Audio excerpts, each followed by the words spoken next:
Dust choked the valley, and the bank was practically knocking down the door.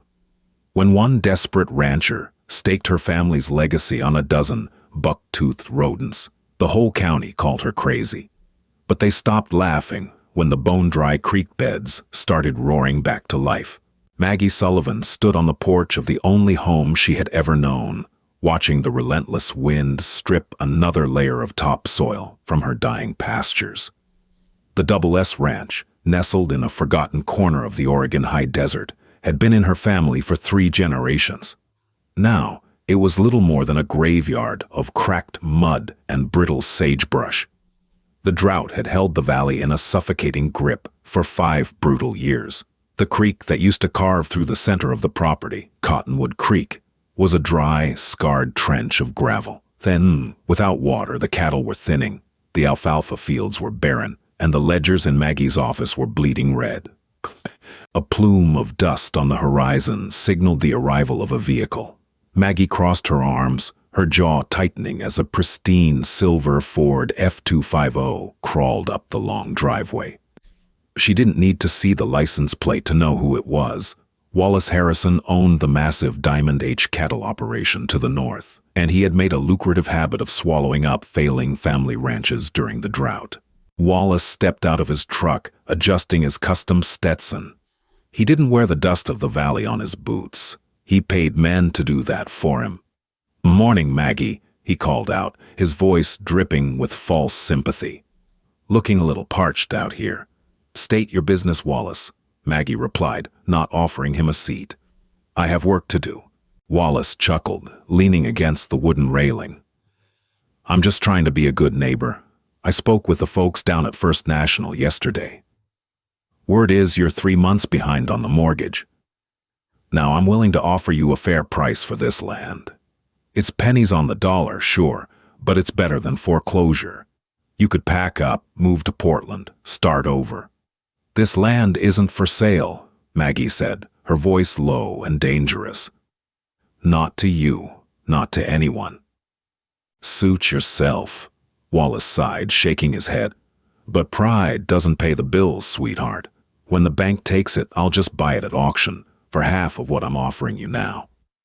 As Wallace's truck disappeared back into the haze, Maggie retreated into the dark, cool interior of the farmhouse. She slumped into her father's old leather armchair, exhaustion settling deep into her bones. Seeking a distraction from the crushing reality, she pulled an old, leather-bound journal from the bottom drawer of the desk. It belonged to her great-grandfather, Elias. As she flipped through the yellowed pages, a specific entry caught her eye. It was dated April 1912. "The creek is running high and sweet today. Had to clear out 2 more beaver dams near the lower pasture to keep the crossing clear. Pesky critters, but the ponds they leave behind keep the meadows green even through August." Maggie stared at the words, beavers. For as long as she could remember, Cottonwood Creek had been a seasonal trickle at best, drying up completely by July. But a century ago, it had been a year-round water source, engineered by nature's most relentless builders. The trappers had wiped them out decades before Maggie was even born. A wild, desperate idea began to take root in her mind. The next morning, Maggie drove 3 hours to a county agricultural extension meeting. The room was filled with grim-faced ranchers complaining about water rights and hay prices. Sitting in the back row was Dr. Leonard Kessler, a wildlife biologist from the State University, whose radical ideas about ecological restoration had made him a pariah among traditional livestock farmers.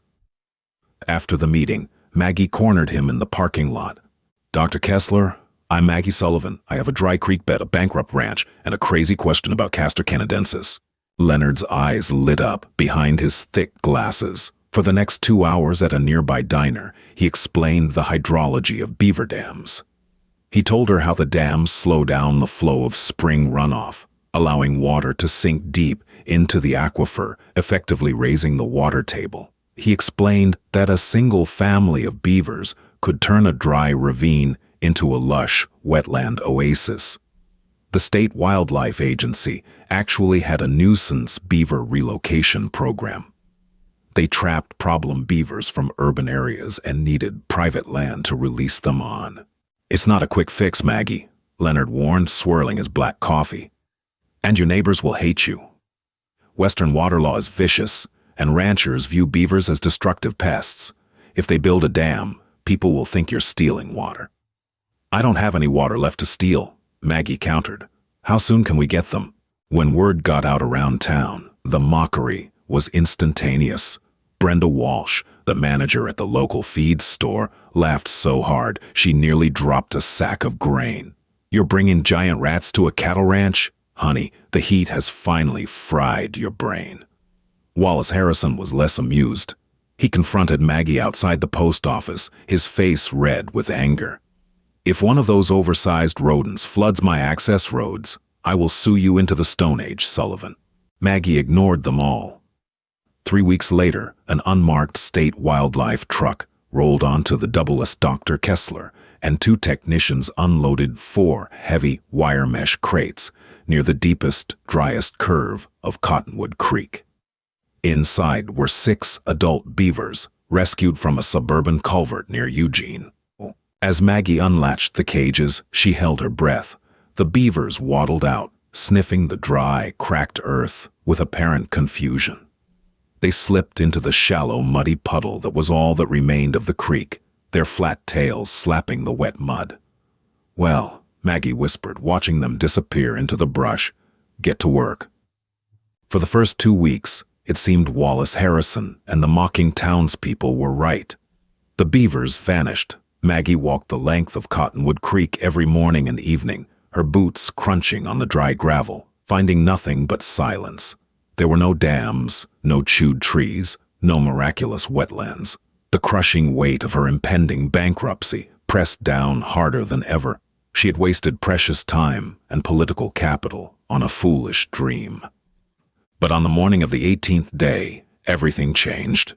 Maggie was riding her roan gelding Buster near the southern fence line when she heard a sound she hadn't heard in years, the gentle, rhythmic trickling of moving water. She spurred Buster into a trot, cresting a small ridge. Down in the ravine where the creek bed narrowed, a chaotic barricade of woven willow branches, mud, and river stones completely blocked the channel.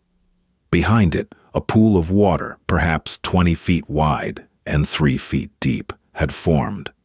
It was murky and brown, but to Maggie it was the most beautiful thing she had ever seen. The beavers hadn't abandoned the ranch. They had simply migrated downstream to find the perfect bottleneck. Over the next month, the transformation was staggering. The first dam was just the anchor. The beaver family built 3 more smaller secondary dams downstream, creating a terraced series of ponds. Because the water was no longer rushing through the valley and disappearing, it began to seep outward into the surrounding soil. By midsummer, when the rest of the county was turning a sickly, burnt yellow, a vibrant ribbon of emerald green exploded along the banks of Cottonwood Creek on the double-S. Lush grasses, sedges, and wild rye sprang up from the dormant earth. Maggie's cattle, previously ribs showing and lethargic, spent their days grazing in the newly revived riparian zone. But the miracle did not go unnoticed. One sweltering August morning, Maggie found the main dam utterly destroyed. The woven branches had been ripped apart, the mud trampled, and the precious water drained away into the thirsty dirt. Tire tracks from a heavy-duty ATV scarred the creek bank, and a pair of deep boot prints were left in the mud. Maggie's blood boiled. This wasn't nature taking its course. This was deliberate sabotage. She knew exactly who was responsible. Clive Reynolds, Wallace Harrison's ruthless foreman, was infamous for doing his boss's dirty work. Wallace was infuriated that Maggie's land was recovering, while his own pastures continued to wither. If Maggie's ranch became profitable again, Wallace's plan to buy it at auction would evaporate. Maggie didn't call the sheriff. She knew local law enforcement would do little over a pile of sticks. Instead, she called Dr. Kessler, who brought out 4 motion-activated wildlife trail cameras. They camouflaged the cameras in the cottonwood canopy, angling them directly at the breached dam. Nature's resilience proved faster than human malice.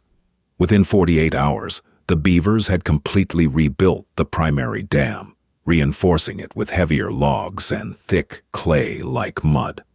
The pond refilled. Maggie checked the cameras daily, a loaded Winchester rifle sitting in the passenger seat of her truck. The confrontation happened a week later. At 2 in the morning, Maggie's phone buzzed with an alert from the cellular trail cam. Someone was down at the creek. She drove out with her headlights off, navigating by the light of a full moon. When she reached the ridge, she saw the beam of a heavy flashlight and heard the harsh scrape of a steel rake tearing into the wood of the dam. Maggie racked the slide of her Winchester, the metallic clack echoing like a gunshot in the still night air. "Drop the rake, Clive," Maggie shouted, stepping out of the darkness and pinning the man in the beam of her own high-powered spotlight. Clive Reynolds froze, the heavy steel tool halfway raised. He squinted into the light, lowering the rake slowly. "You're making a mistake, little girl," Clive spat, wiping mud from his face. "Mr. Harrison says this water belongs to the county. You're damming up the flow. You're stealing downstream rights." "There is no downstream flow in August, Clive, and you know it," Maggie said, her voice remarkably steady despite the adrenaline coursing through her veins. "The only thing down there is dry dirt. Now get off my land before I have you arrested for trespassing and property destruction. I have you on 3 different cameras." Clive sneered, tossing the rake into the brush. "This ain't over, Sullivan. You can't fight Wallace. He owns the water board." Clive's threat was a promise. 2 days later, a white government SUV bearing the seal of the State Department of Water Resources rolled up to Maggie's farmhouse. Out stepped David Albright, a stern-faced state inspector carrying a clipboard and a thick folder. Wallace Harrison had officially filed a grievance, claiming the Double S Ranch was illegally impounding water, violating the prior appropriation doctrine of the state. "Ms. Sullivan," Inspector Albright said, not bothering to shake her hand, "I have a mandate here to inspect the unauthorized hydrological structures on your property. If they are impeding the legal downstream flow to the Diamond H Ranch. I have the authority to order their immediate removal by heavy machinery. Show me the creek." Maggie looked at the government mandate, her heart sinking. She had fought the drought, she had fought the bank, and she had fought off sabotage. But fighting the state bureaucracy felt like a war she could not win.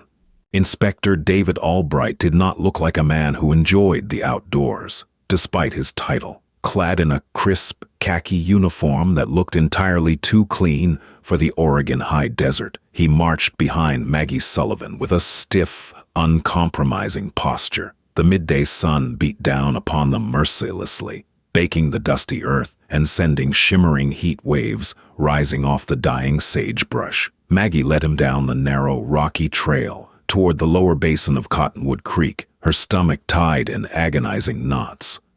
If Albright declared the beaver dams an illegal impoundment of state water resources, he could authorize a county backhoe to tear them apart by sunset. The sudden, miraculous burst of life on the Double S Ranch would be eradicated, and her financial ruin would be sealed. As they descended into the ravine, the blistering temperature abruptly dropped. It was as if they had crossed an invisible threshold into an entirely different climate zone. The dry, crackling sounds of brittle brush gave way to the gentle rustling of thick, green willow leaves and the chorus of spring peepers. A cool, humid breeze washed over them, carrying the rich, earthy scent of wet soil and blooming water lilies. Inspector Albright paused, his boots sinking slightly into the dark, damp earth. He pulled a handkerchief from his pocket and wiped his brow, his stoic expression breaking for a fraction of a second as he took in the sprawling, terraced wetlands before him. The primary dam stood over 4 feet high, a brilliant, chaotic mosaic of chewed aspen logs, mud, and river stones. Behind it, a deep, shimmering pool reflected the blue sky, teeming with frantic water striders. Red-winged blackbirds flitted through the tall reeds, and a solitary great blue heron took flight from the far bank, its massive wings beating the still air. "I have to admit, Ms. Sullivan," Albright muttered, adjusting his sunglasses as he unlatched what a heavy, waterproof case he had carried down the ridge. I've seen a lot of unauthorized hydrological modifications in my 20 years with the department, but this is incredibly extensive. Wallace Harrison claimed you had intentionally blockaded the entire watershed to spite his cattle operation. Wallace Harrison is a liar who wants my land, Maggie replied firmly, crossing her arms. I didn't build these dams. Nature did. And if you look closely, you'll see I'm not stealing anything. Albright ignored her defensive tone and waded into the tall grass below the primary dam, pulling out a sophisticated digital flow meter and a long, stainless steel temperature probe. Maggie watched, her heart hammering against her ribs as the inspector plunged the instruments into the murky water, recorded numbers on his clipboard, and then moved further downstream. He spent nearly an hour surveying the secondary and tertiary dams, taking soil samples and measuring the ambient moisture of the surrounding pasture. Just as Albright was packing up his equipment, the crunch of heavy tires echoed down the canyon. Wallace Harrison's silver Ford F-250 parked aggressively on the ridge, and the wealthy rancher marched down the embankment, accompanied by his scowling foreman, Clive Reynolds. Wallace wore a triumphant smirk, clearly expecting to find the state inspector writing out a massive citation. "Well, David, I trust you've seen enough of this illegal operation," Wallace boomed, clapping his hands together.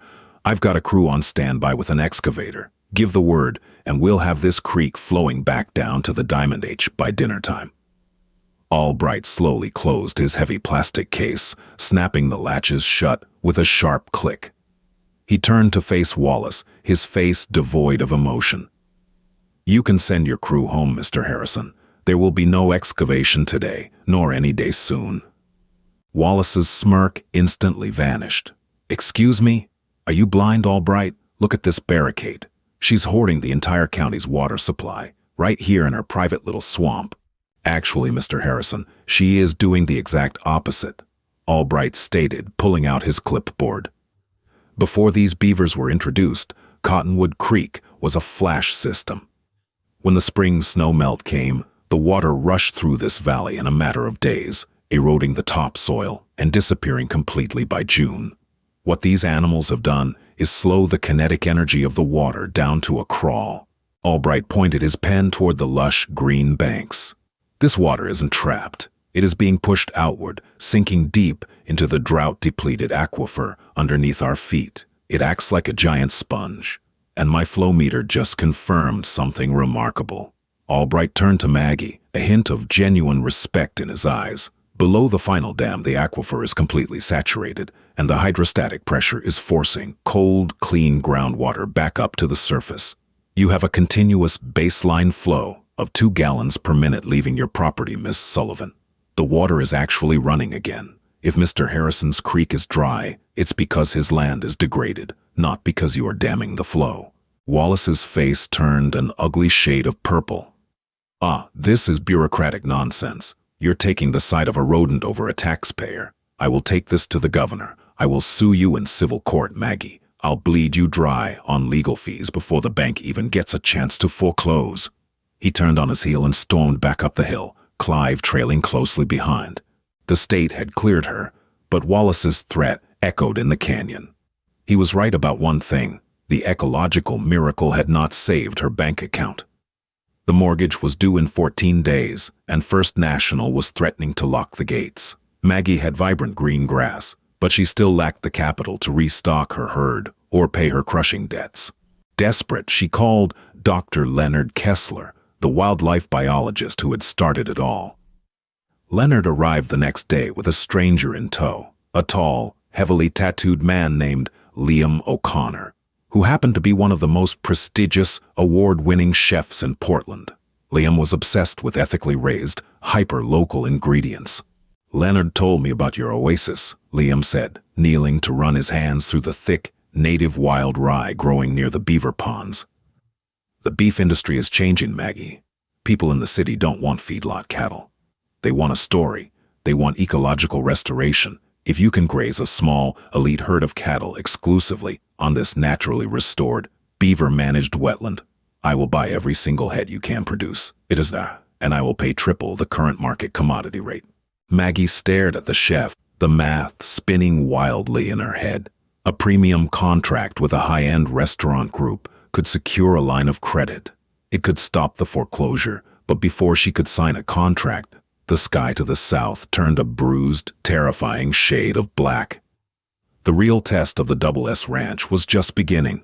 The lawsuit Wallace Harrison filed was a masterpiece of legal intimidation. His high-priced corporate attorneys drafted a 100-page injunction accusing Maggie of ecological recklessness and demanding an immediate halt to her ranching operations. The legal fees required just to file a response would have bankrupted her entirely. Maggie sat at her kitchen table, staring at the thick stack of legal documents, the contract from Chef Liam O'Connor sitting unsigned beside it. She felt a crushing wave of defeat. She had outsmarted the drought on the state bureaucracy, but she couldn't outspend Wallace Harrison. But nature, it seemed, had its own jurisdiction. It started on a blistering Tuesday afternoon in early September. A freak, dry thunderstorm rolled across the eastern ridge of the valley. Without a drop of rain to accompany it, a massive bolt of lightning struck a dead pine tree on state land, just 5 miles south of Wallace Harrison's Diamond H Ranch. Given the explosive dryness of the vegetation, the tree erupted like a Roman candle. Fanned by 30-mile-per-hour winds, the sparks ignited the brittle sagebrush and parched cheatgrass. Within 2 hours, the Dry Creek fire had morphed into a catastrophic, raging inferno, a massive wall of orange flame consuming everything in its path. The county emergency sirens wailed, echoing mournfully across the valley. Maggie ran to her porch, her heart dropping into her stomach as she saw the massive plume of thick, choking black smoke blotting out the sun. Ash began to fall from the sky like dirty snow. Her phone buzzed frantically with an emergency evacuation order. Maggie refused to leave. She saddled Buster and rode out toward the creek, her mind racing. She had 30 head of cattle left. If she abandoned them, they would burn alive. Down at the Diamond H, absolute chaos reigned. Wallace Harrison stood near his sprawling, custom-built mansion, screaming frantically at his ranch hands as they tried to herd hundreds of terrified cattle into metal corrals. But the fire was moving entirely too fast. The flames crowned in the cottonwood trees, leaping 100 feet into the air, creating their own terrifying weather system. The intense, radiant heat was unbearable. Realizing his entire livelihood was about to be incinerated, Wallace jumped into his truck and fled, leaving his foreman Clive and the rest of the crew to save themselves. The fire relentlessly chewed its way northward, devouring the dry, brittle landscape of the Diamond H and crossing the property line onto Maggie's Double S. Standing on the ridge, Maggie watched the wall of fire crest the hill, sounding like a dozen roaring freight trains. The heat hit her face like an open oven door, but as the flames rushed down into the valley toward Cottonwood Creek, something miraculous happened. The fire hit the sprawling 80-acre beaver wetland, and the inferno abruptly stalled. The heavily saturated soil, the lush green willows, and the deep, wide pools of the beaver dams offered absolutely no fuel for the fire. The flames sputtered and hissed as they met the wall of emerald green vegetation. The intense humidity rising from the ponds acted as a natural thermal barrier, cooling the advancing fire line. The raging inferno, which had easily consumed thousands of acres of dry pasture, simply could not burn the beaver oasis. It split, flanking around the edges of Maggie's property, leaving the creek basin entirely untouched. Maggie watched in awe as the fire actively died at the edge of her green pastures. But her relief was shattered by the sound of panicked bellowing. Through the thick, acrid smoke on the northern fence line, Maggie saw a horrifying sight. Nearly 100 head of Wallace Harrison's cattle had broken through a burning wooden fence, blindly fleeing the flames. They were trapped against a steep, rocky ravine, the fire closing in behind them. In less than 10 minutes, they would be roasted alive. Maggie didn't hesitate. She kicked Buster into a hard gallop, riding directly toward the smoke. She pulled down the heavy bandana over her mouth, her eyes watering intensely from the ash. Reaching the property line, she unlatched the heavy steel gate that separated her land from the Diamond H, throwing it wide open. "Hiya! Get up! Move!" Maggie screamed, cracking her leather riding crop against her saddle. The terrified cattle saw the opening and surged forward, a stampede of muscle and panic, rushing through the gate and down into the cool, safe sanctuary of the beaver wetlands. Maggie corralled them toward the deep ponds, where her own small herd was calmly standing belly-deep in the water, entirely unfazed by the apocalypse burning around them. Maggie stayed by the water's edge all night, the glowing orange ring of fire illuminating the valley, while the beavers calmly swam through the smoky ponds, slapping their tails as if annoyed by the commotion. By sunrise, the wind died down, and state fire crews managed to contain the blaze. The valley was an apocalyptic wasteland of charred black earth and smoking stumps, except for the Double S Ranch. Viewed from the state firefighting helicopters the next morning, Maggie's property looked like a brilliant, glowing emerald set against a sea of charcoal. Wallace Harrison returned to his property at noon, his face pale and haggard. His mansion had been saved by the fire crews, but his pastures were completely eradicated. He drove to the property line, expecting to see the charred remains of his cattle. Instead, he saw Maggie Sullivan, covered in soot and ash, sitting on the hood of her truck. Behind her, in the lush, unburned wetland, his entire herd was safely grazing. Wallace stepped out of his truck, his arrogance entirely burned away. He walked to the fence, his hands trembling. He looked at the water, at the green grass, and at the woman he had tried to destroy. "Maggie," Wallace choked out, his voice hoarse from smoke and shame. I don't know what to say. You saved them." "I didn't save them, Wallace," Maggie replied tiredly, pointing toward a large pile of chewed sticks in the center of the pond. "They did." The aftermath of the Dry Creek fire changed the valley forever. The drone footage of the unburned beaver wetland went viral across the state. The governor's office sent a special ecological commission to the Double S, ultimately declaring Maggie's property a blueprint for statewide wildfire resilience. Wallace Harrison immediately dropped his lawsuit, and, in a massive blow to his pride, he was forced to publicly petition the state for his own beaver relocation program, just to restore his ruined topsoil. With the threat of the lawsuit gone, Maggie signed the contract with Chef Liam O'Connor. Her premium wetland grazed beef became a culinary sensation in Portland, commanding prices that allowed her to pay off the bank in full within 6 months. The Double S Ranch didn't just survive, it thrived, becoming a beacon of ecological harmony in the high desert. And every evening, as the sun set over the green valley, Maggie Sullivan would walk down to Cottonwood Creek, listening to the rhythmic slapping of tails in the water, thankful for the relentless builders who had brought her dying world back to life. If Maggie's incredible journey to save her ranch and outsmart a ruthless millionaire inspired you, please hit that like button right now. Stories like this prove that nature knows best when we give it a chance.